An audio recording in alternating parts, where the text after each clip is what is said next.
Fala, minha galera do bem, tudo bom com vocês? Há décadas tentamos estudar e desvendar grandes mistérios que envolvem construções e monumentos de civilizações antigas, onde então surgem várias opiniões adversas, feitas até mesmo por cientistas e arqueólogos especializados no assunto. Mas sempre passamos longe da verdade, afinal ninguém viveu para contar a história. Pois bem, acho que todos conhecem a famosa Ilha de Páscoa, e que tem como referência gigantescas esculturas chamadas de moais. Aliás, elas estão entre as construções mais misteriosas do nosso planeta. Os cientistas tentam entender quais as ferramentas utilizadas nas construções feitas pelos antigos habitantes da ilha. Agora, um grupo de arqueólogos afirmam ter levantado importantes pistas sobre o nível de sofisticação desta sociedade. De acordo com a pesquisadora do Museu Field de História Natural de Chicago, a grande descoberta é baseada em como a sociedade dos construtores de moais era organizada e complexa. Para compreender este cenário, precisamos voltar um pouco no tempo. Os moais são cerca de 900 e foram construídos na Ilha de Páscoa,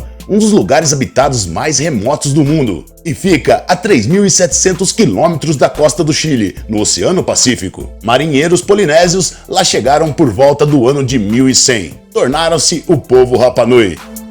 As gigantescas estruturas de pedra foram erguidas entre os anos de 1250 e 1500. Até então se acreditava que essa sociedade tinha sido destruída logo após a construção dos moais, em decorrência de conflitos e fome causada pela exploração excessiva dos recursos naturais. Mas a história não foi bem assim. Conforme mostram os cientistas, eles organizaram a composição química dos requisitos das ferramentas utilizadas pelos Rapa Nuis na construção dos moais e descobriram evidências de várias civilizações unidas. O autor da pesquisa, antropólogo e arqueólogo Daley Simpson Jr., afirma que existia uma competição no local. Em análise de diferentes regiões da ilha, ele concluiu que as construções foram feitas por diferentes grupos. Os cientistas estão pesquisando a Ilha de Páscoa há mais de 35 anos. Alguns destes afirmam que os moais ou foram construídos cada um por um gigantesco número de pessoas, ou a sociedade que vivia naquele local era literalmente composta por gigantes. Afinal, a maior parte dos 900 moais mede cerca de 4 a 6 metros de altura, e seu peso médio é de 14 toneladas. O mais alto deles tem quase 10 metros de altura, e tem ainda uma estátua inacabada que pronta mediria cerca de 21 metros de altura. Ou foram construídas por gigantes, ou os Rapa Nuis possuíam tecnologia muito avançada. Com a pesquisa, então, foi possível descobrir de onde vieram as matérias-primas usadas para a fabricação dos artefatos, e então compreender as relações entre diferentes comunidades da ilha. Segundo o líder da pesquisa, o estudo desmente a narrativa de que os habitantes da Ilha de Páscoa acabaram ficando sem recursos e entraram em colapso. A civilização Rapa Nui já estava decadente quando os europeus chegaram na ilha em 1722. Havia somente entre 2.000 e 3.000 Rapa Nuis vivendo nela. Doenças europeias, escravidão e migração para as outras ilhas acabaram reduzindo drasticamente a população nativa. Quando a ilha foi anexada pelo Chile em 1988, havia pouco mais de 100 descendentes de Rapa Nuis vivendo nela.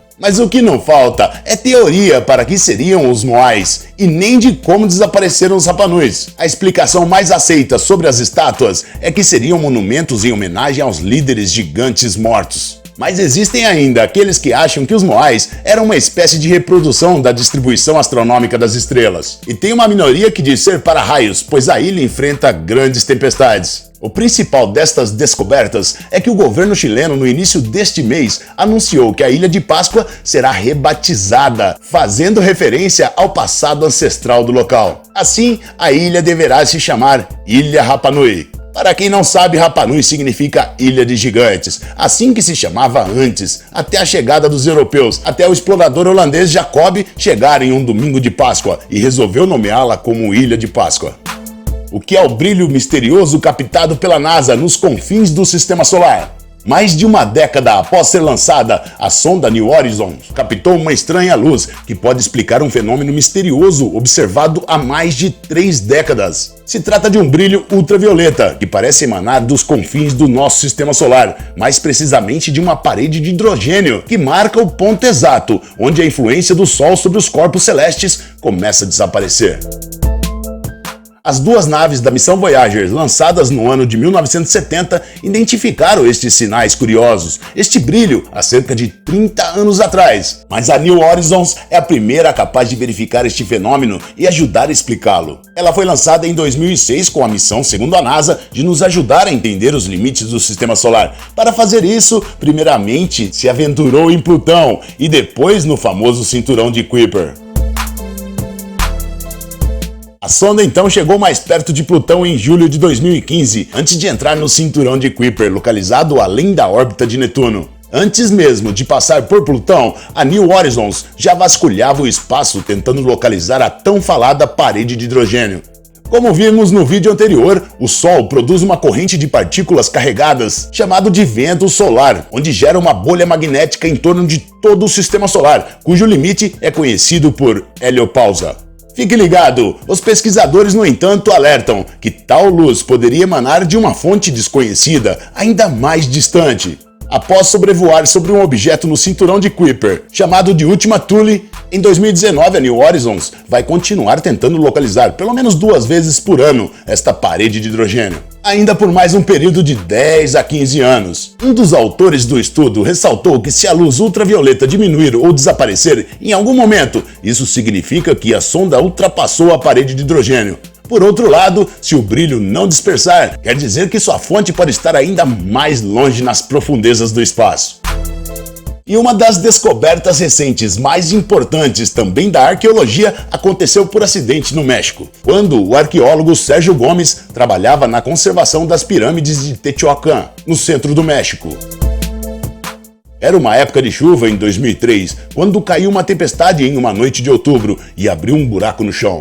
No dia seguinte, entusiasmado, Gomes desceu por este buraco. Daí então, conseguiu ver a 14 metros de profundidade que havia um túnel. De acordo com ele, ainda tem muito para ser descoberto sobre este túnel. Construído há mais de 2000 anos atrás, a descoberta deste túnel ajudou a entender mais sobre a história da cidade, que foi destruída e abandonada pelos Teotihuacans e séculos mais tarde, habitada pelos astecas. Suas paredes são impregnadas de pirita, um mineral metálico que reflete a luz. O arqueólogo ensina então que este brilho representava as estrelas. No túnel foi encontrado mais de 100 mil objetos, mas o importante não é a quantidade desses objetos, e sim que nos ajudam a entender melhor a visão do mundo e a religião dos antigos povos mesoamericanos. Na cosmologia da Mesoamérica, o cosmo foi dividido em 3 regiões: o céu, a terra e o submundo, onde o submundo é o mundo subterrâneo, escuro, frio e úmido. Mas para eles não era apenas um lugar de morte, mas também um lugar de criação, onde tudo surgia.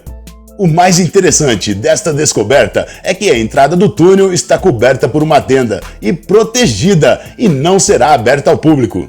Lá só podem entrar trabalhadores do projeto. Aí então temos que concordar com o que eles falarem.